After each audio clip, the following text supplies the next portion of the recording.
Naaalala mo ba yung amoy ng pawis na may halong alikabok sa loob ng e-shop? Yung ang panahong piso lang ang bayad, paro ka nang nagre-reday para sa inyong clan war?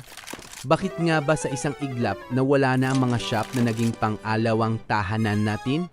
Sa video na ito, balikan natin ang golden IDs ng mga internet cafe sa Pilipinas.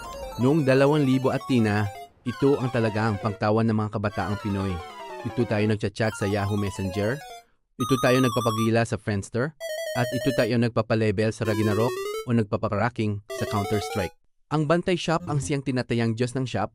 Ang siya ang magsasabi kung uberna na ang oras mo. 1 piso, sandali. Pisong tina, sulita. Bakit ito nawala? Simple lang. Gumating ang smartphone. Gumating ang murang wifi sa bahay. Hindi na natin kailangan lumabas para makapaglaro o makapag-chat. Pero kahit nawala na ang mga shop, ang alaala ng piso net na pautang o ang Bantay Shop na palilipat ng screen pag may guro na papasok ay hilanman ay hindi nating makakalimutan.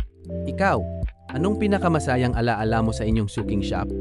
I-comment mo sa baba at i-share mo sa mga kaklan mong kasama mo noon. Ako ang inyong narator. Ito ang Rewind Pinas. Hanggang sa susunod na biyahe.